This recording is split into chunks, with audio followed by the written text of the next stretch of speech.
Good morning everyone. Shri Mahavir Vidya Mandir trust B Ed college की student मैं मौर्य अंजू आप सभी का मेरे यूट्यूब चैनल पर स्वागत करती हूँ। I hope you are very well.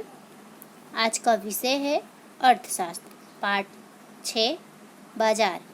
बाजार के अर्थ एवं लक्षण के बारे में आज हम अभ्यास करेंगे।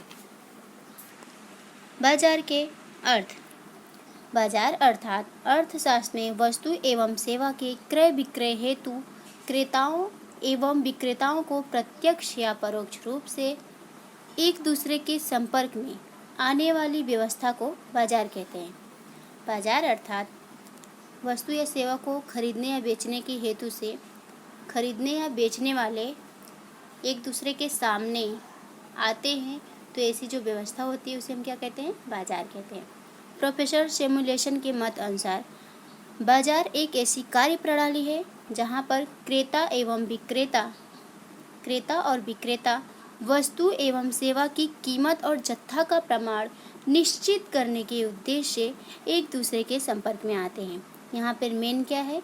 कीमत और जत्था का प्रमाण निश्चित करने के उद्देश्य से क्रेता और विक्रेता खरीदने और बेचने वाले वस्तु की जो कीमत और जत्था का प्रमाण होता है उसे निश्चित करने के उद्देश्य से एक दूसरे के आमने सामने आते हैं।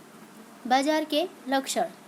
क्रेता एवं विक्रेता फर्स्ट, सेकेंड वस्तु एवं सेवाएं, थर्ड संपर्क, इसके अंदर टेली शॉपिंग, ऑनलाइन शॉपिंग और ये है कीमत, चौथा कीमत, पांचवा बाजार स्थिति से संबंधित जानकारी।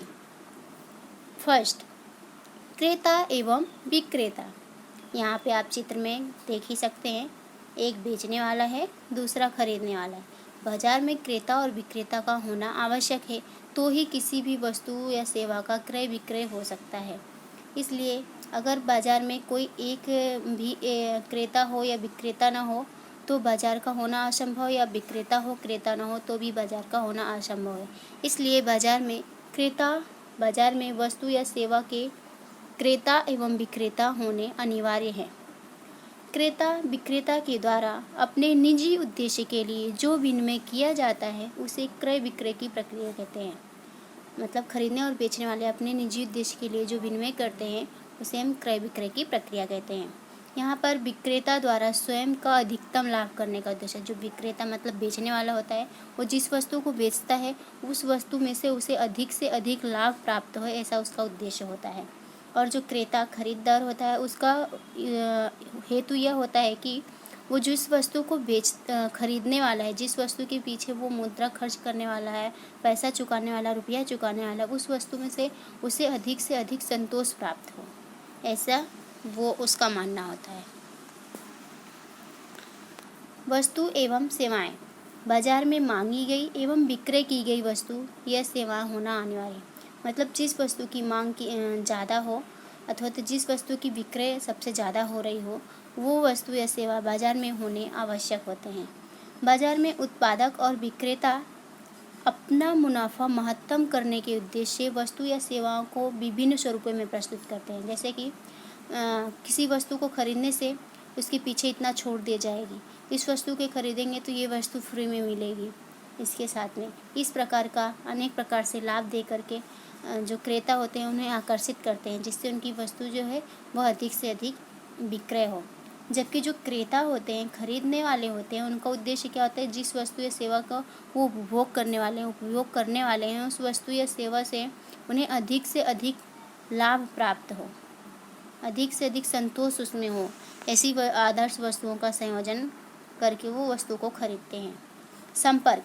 बाजार में वस्तु या सेवा के क्रेता एवं विक्रेता एक अथवा दूसरे प्रकार से प्रत्यक्ष या परोक्ष रूप से एक दूसरे के संपर्क में आते हैं।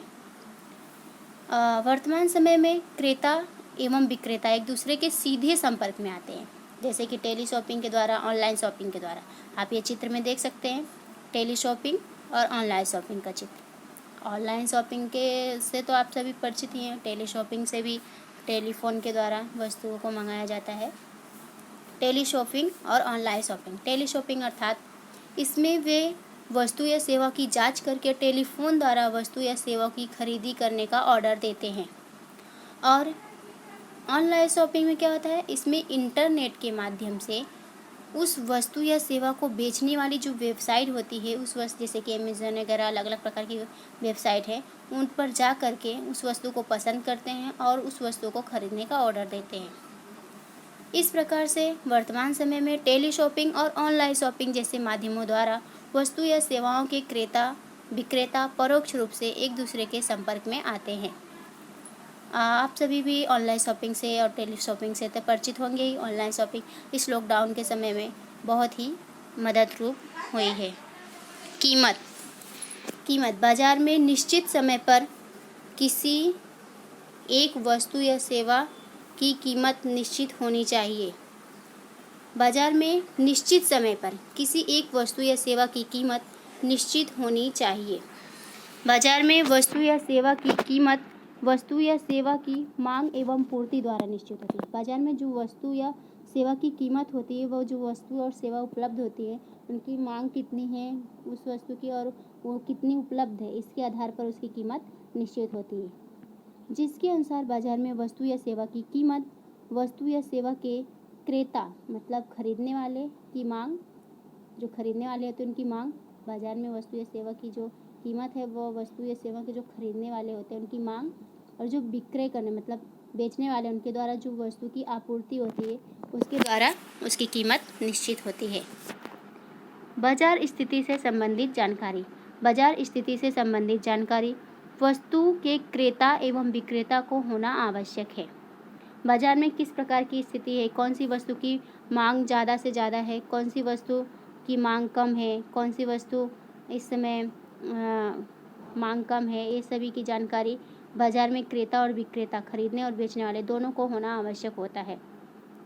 बाजार में मुद्रास्फीति और मंदी का दौर हो या कोई प्राकृतिक आपदा या मानव सर्जित आफत आई हो तो ऐसे संजोगों में उत्पादन बिक्री खरीदी, जो उत्पादन होती है वो, बिक्री होती है वो, और खरीदी के संबंधित उचित समय पर उचित जत्था को ध्यान में रखकर निर्णय लिया जाता है।